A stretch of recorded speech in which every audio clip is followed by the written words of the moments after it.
What does intersectionality mean to you? Wanting equality for all females, not just white females, and recognizing in myself that even though I'm a female and I have experiences of sexism happen to me, that it's different than if I were not white, that I have inherent privilege just because of the color of my skin.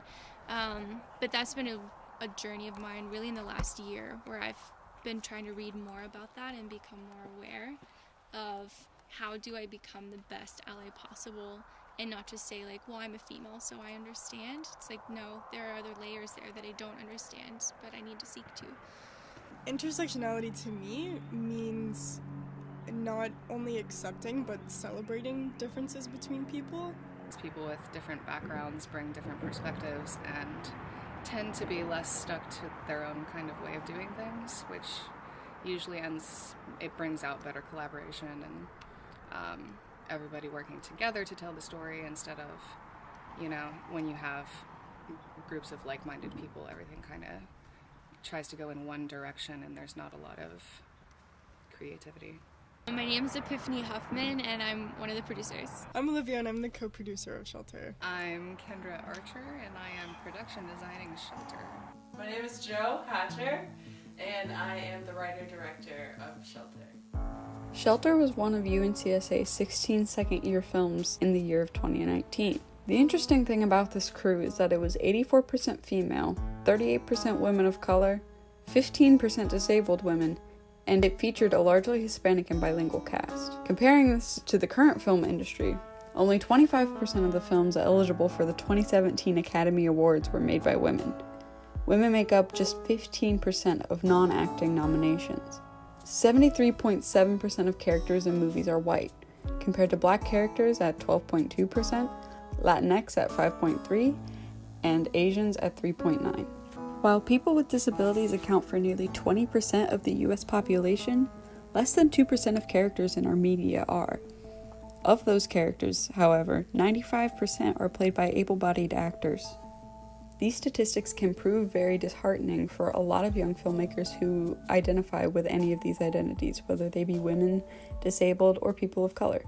But with this film, that didn't slow us down. I don't feel like it's impossible. I feel like that is the message that I'm supposed to feel, or I feel like that is the rhetoric that is out right now, that I can't do it, or that I'm not supposed to. But I don't have this binding fear that's like, because I'm black and because when I walk into a room I'm immediately judged by my hair or my dialect or whatever, that someone's gonna think less of me. I mean, my dad always tells me, he's like, I can't change those things, so I might as well do my best to walk into a room not with that as the first thing on my mind. Like, I am talented, I'm qualified, I am of value, I'm important, my words matter. Those should be my first thoughts, not I'm a black woman in film and therefore people are going to think less of me. I think that 3 black women have won an Oscar and 2 of them happened this year.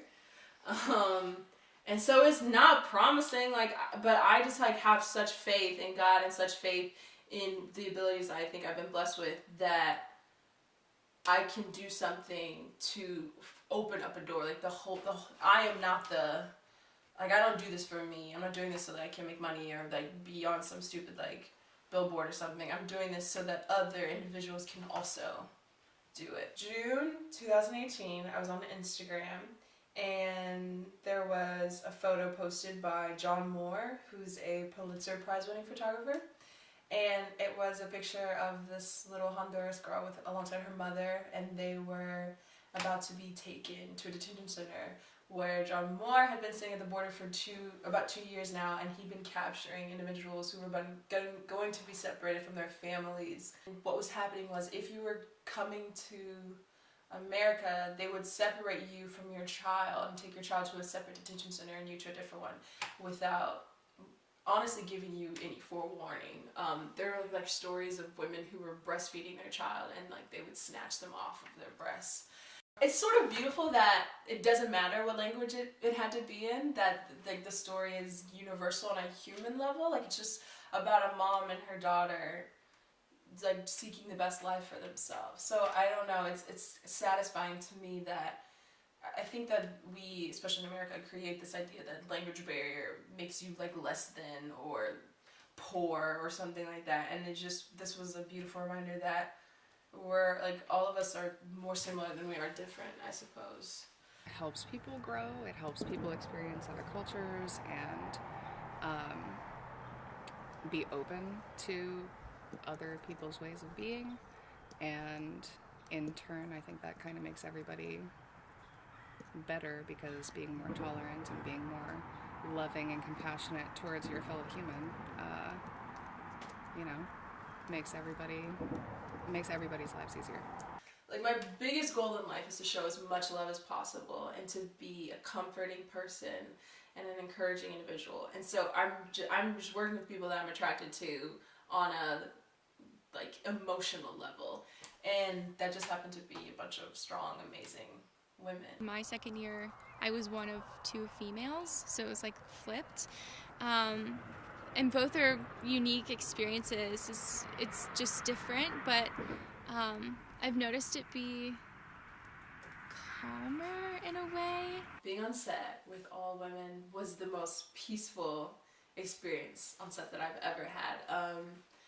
I was telling you earlier that I used to equate set, or like I would think chaotic and stressful and toxic was synonymous to set life.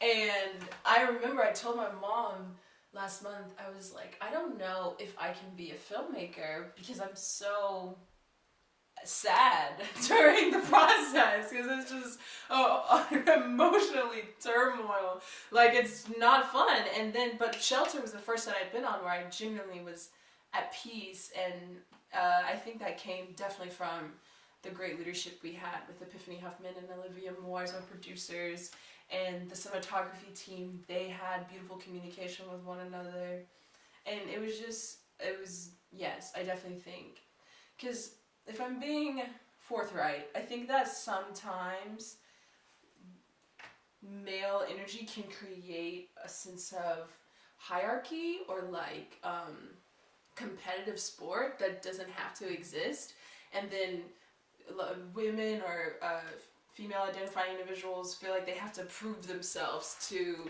the man on set to be like, I deserve to be here or whatever, and that was just like not there. And then I think 2 men that we did have on set were just lovely. So Jacob Lathers and Eric Randolph. Yes. I want to be a part of this change that we're seeing in the media, where diversity and inclusivity is finally becoming something that people really are fighting for and becoming advocates for. And I think it's the most beautiful thing for a young black or brown girl to see themselves on screen and to feel represented as such. And I think that's just as important as like something socio-political. And so this Shelter is the genesis, I feel like, of what I hope to do. Like, that is all I want, is to have a crew like composed of so many different, colorful, beautiful people. And I won't get emotional now, it's fine. But what I will say is, it just felt rewarding to be able to walk away from a set that I'm very proud of and say that also we did it with marginalized communities that often are told they can't. Like, I didn't know I could be a director. Like, I think I decided I wanted to direct when I was like 17 probably, because I didn't know that was an option for me. I didn't know that job existed for black women, or women in general. And so the fact that like, oh, I got to do that and then also do it with other people who also probably felt that insufficiency is like, it's like a blessing. It's beautiful.